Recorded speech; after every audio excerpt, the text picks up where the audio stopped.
Hi, I'm Tracy E. Gilchrist. Thank you for joining us for Advocate Today. South Carolina's Republican-led Senate has failed to pass an abortion ban. 5 women in the chamber, including 3 Republicans, stalled the Human Life Protection Act with a 2-day filibuster. One of them said she was speaking out for the millions of women who feel like they aren't being heard. Abortion laws have always been, each and every one of them, about control. It's always about control, plain and simple. And in the Senate, the males all have control. We, the women, have not asked for, as the senator from Orangeburg pointed out yesterday, nor do we want your protection. We don't need it. We don't need it. The bill, which includes exceptions for rape or incest, will now be carried over to next year's legislative session. Now the focus is on a 150-year-old law that could target abortion drugs. The Comstock Act bans the mailing of contraceptives, lewd materials, and drugs. Anti-abortion activists could use it to end the availability of medication abortion, which makes up the majority of abortions in the U.S. today. The patchwork of state abortion laws appears to be confusing some healthcare providers. In one study, researchers posing as patients called 34 hospitals in Oklahoma. That state allows abortions to save the life of the pregnant person. None of the hospitals could provide clear, consistent policies for abortions. Oklahoma's laws don't use medical terms, which is the root of some confusion. The Oklahoma Hospital Association is seeking clarity. According to a new Pew Research study, 71% of women living in states where abortion is now prohibited say abortions are difficult to obtain locally. In that same study, nearly 3/4 of Black and Asian adults say abortion should be legal in all or most cases. To dig deeper into the issue of how race impacts care and access to safe abortions and maternal health in general, I spoke with UC Berkeley Law School professor Khiara Bridges.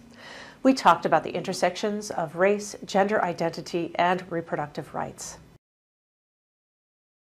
And now Roe has been overturned. Would you talk a little bit about how those marginalized groups are either not affected by what's happened with Roe because they were already in a not a great situation, or how it has exacerbated the situation? Yeah, I was recently looking back on this article that I had started writing before the Dobbs decision, and I was we all knew Dobbs was coming.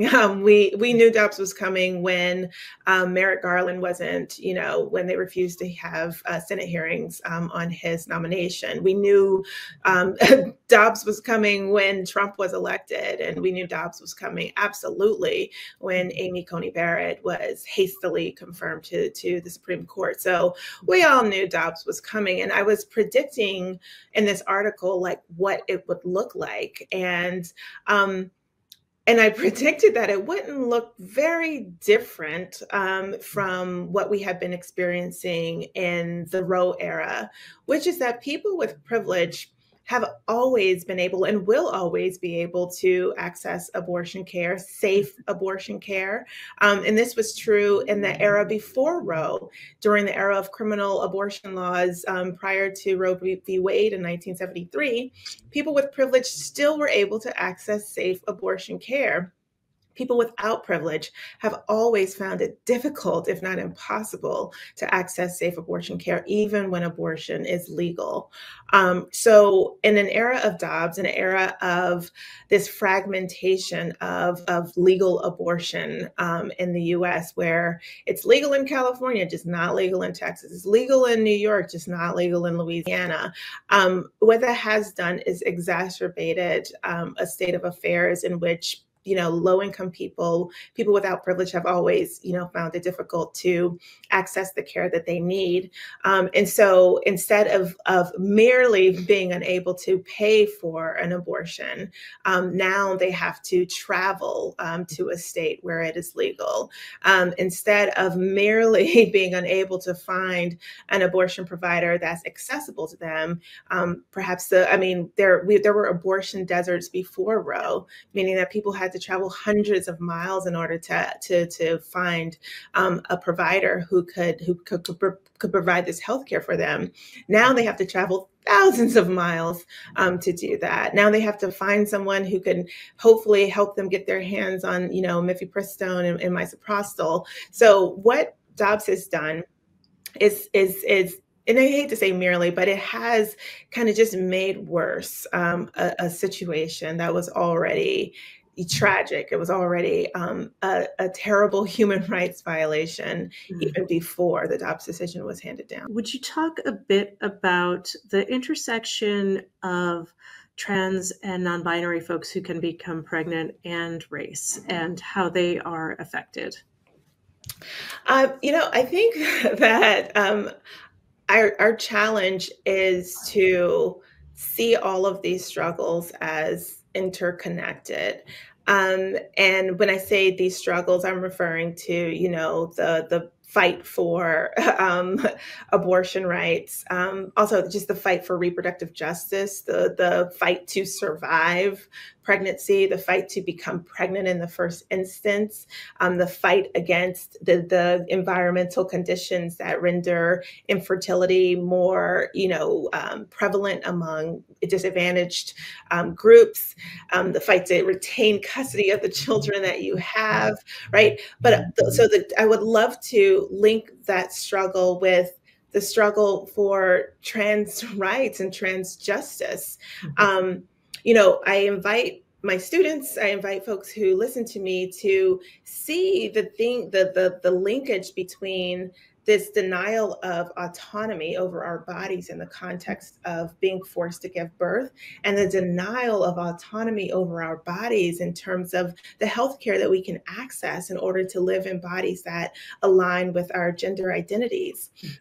Why is the GOP so fixated, right, on bodies, on controlling bodies?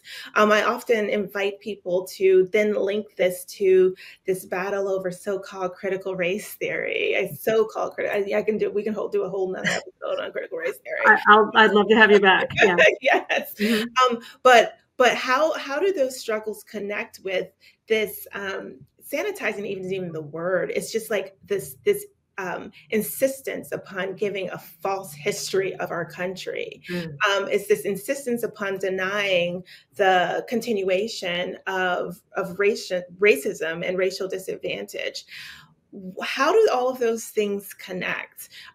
And I'll just offer that we can begin to connect them by understanding that the GOP is engaged in this project of restoration, like restoring an imagined past that never existed, but restoring this past in which everybody who had a uterus was a woman. Everybody who was a woman was a wife. Everybody who was a wife was a mother, and they were happy, right? Like they devoted their lives to like just giving birth to children and caring for those children and caring for the husband who was out there in the world earning the bread to take care of them, right? It was also a world in which Black people were silent. They weren't protesting. They weren't demanding rights, right? People with disabilities were silent. They were sequestered. They were quarantined away from society, so we didn't have to deal with it, right? This imagined past where really only cis, affluent white men without any known or noticeable disabilities, right, had like a rightful place in our country. And so our struggles ought not to be siloed. We ought to, because they are interconnected. And the reality is that they're interconnected in like individual bodies, right? So like for the Black trans man, there's no such thing as separating this fight for racial justice and the fight for trans justice and the fight for reproductive justice, right? That their bodies are like the site of that intersection. So it's not like a theoretical endeavor, but like it's material, right? It's out there in the bodies of folks.